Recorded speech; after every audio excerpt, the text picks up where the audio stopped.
Hey folks, when I started this channel, I wrote and voiced and edited a video in a single night so that I could get it all out on my birthday.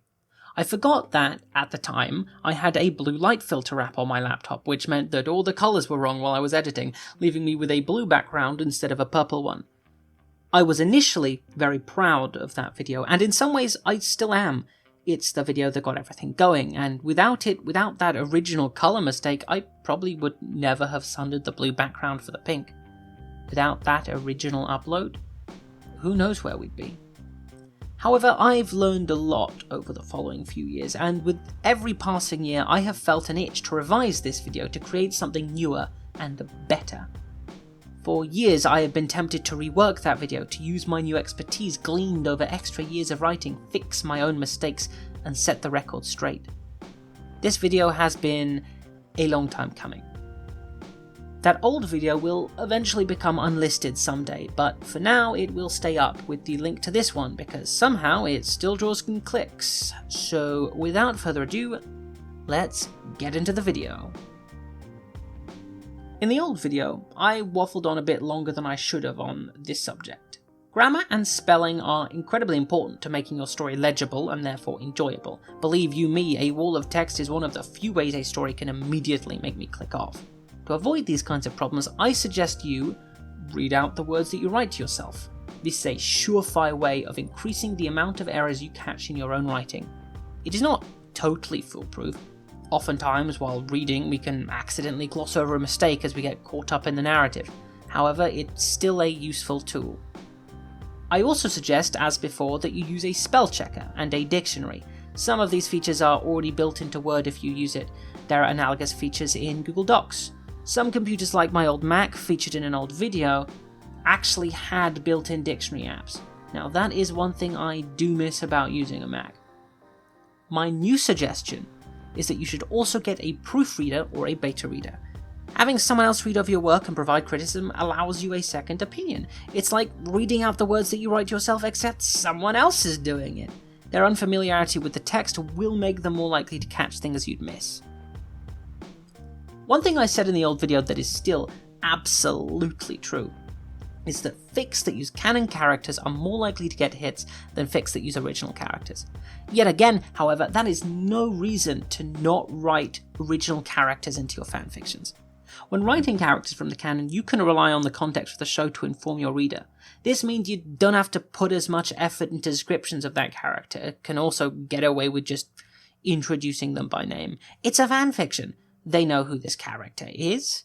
Original characters, on the other hand, have to be introduced to the reader because they're new. How you choose to describe them is up to you, but try not to overfill their description. More on that in the next section.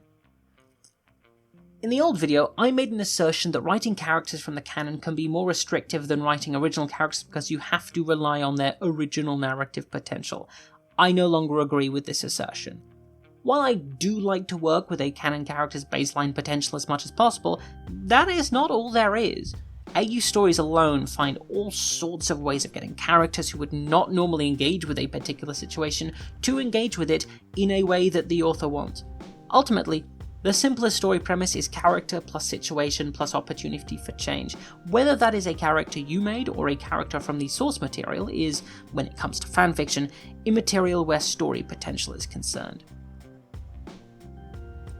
As I stressed in the previous iteration of this video, there is no one true way to write description. I raise again my previous comparison of the writing styles of Lemony Snicket and Rick Riordan.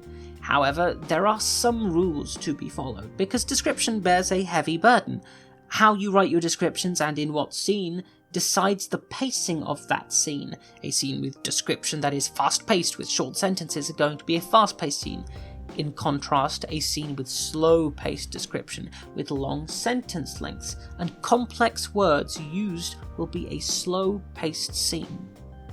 One of the most common pitfalls I come across while reading other people's work is lengthy descriptions of character outfits and of the scenery. Writers are often tempted to write at length about their character's fancy outfit or the beautiful decor of the setting.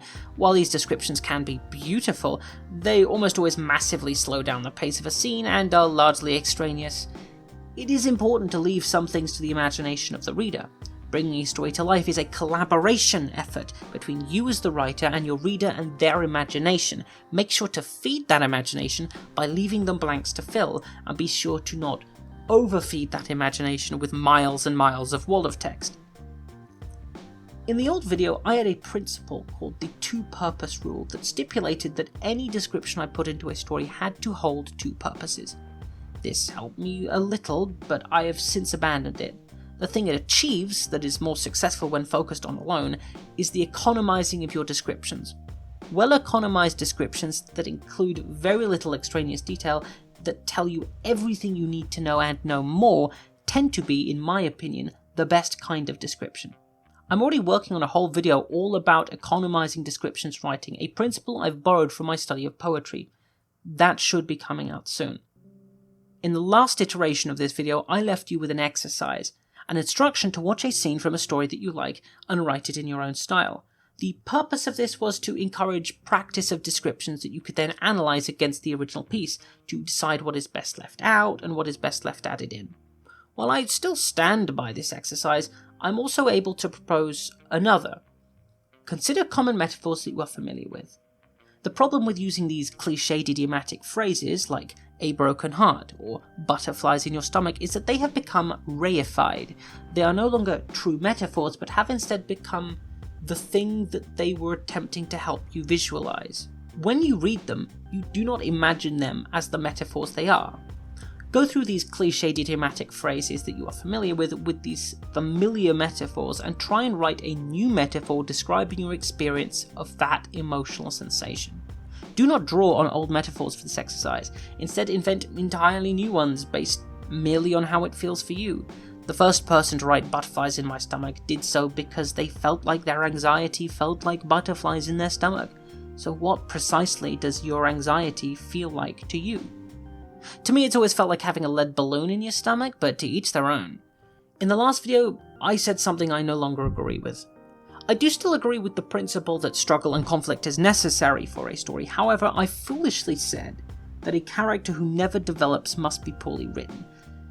In hindsight, this could not be further from the truth. Ask yourself, how does Aang develop as a character in Avatar: The Last Airbender? Yes, Aang experiences trauma and he learns how to bend the elements, but as a person, he stays largely the same. In fact, it is this sameness that allows him to follow the path that he does at the end of the show. How to change to be more like his compatriots, he may have made a different choice. I recognize now that sometimes a character's struggle is not against themselves, but against the outside world. That in cases like these, it is not the character who is flawed in this way, though characters should, of course, always have some flaws, but the world that is flawed and must be overcome. This mistake, or the resulting growth, is just evidence to me of the vastness of human creativity, and of how no rule of writing is truly absolute. I figured out a catchy name for the problem I described in the last video: same voice syndrome. It's like same face syndrome for artists, except it's for writers. Same voice syndrome is where all of your characters speak about the same way. Often I find this comes as a result of not knowing what a character's role in a conversation is. In accord with the theme of economizing our stories, characters in stories should never do small talk, unless of course that small talk has relevance to the story. I mentioned how I get around this problem by reading out the lines of my characters to myself in voices that I give them, and I was overjoyed by the amount of responses I got to people saying they do the same.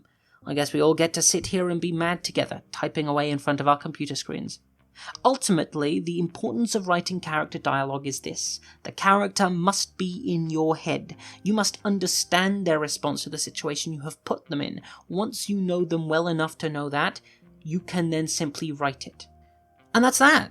It's been fantastic to come back and revise these old ideas. I'm really glad that the video was able to help so many people all those years ago, but I have always been slightly dissatisfied with it, and I now hope this video will be able to serve you all even better.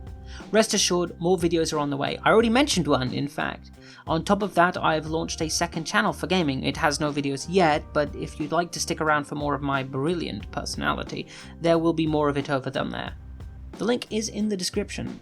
Thank you all so much for watching, and I hope to see you all next time.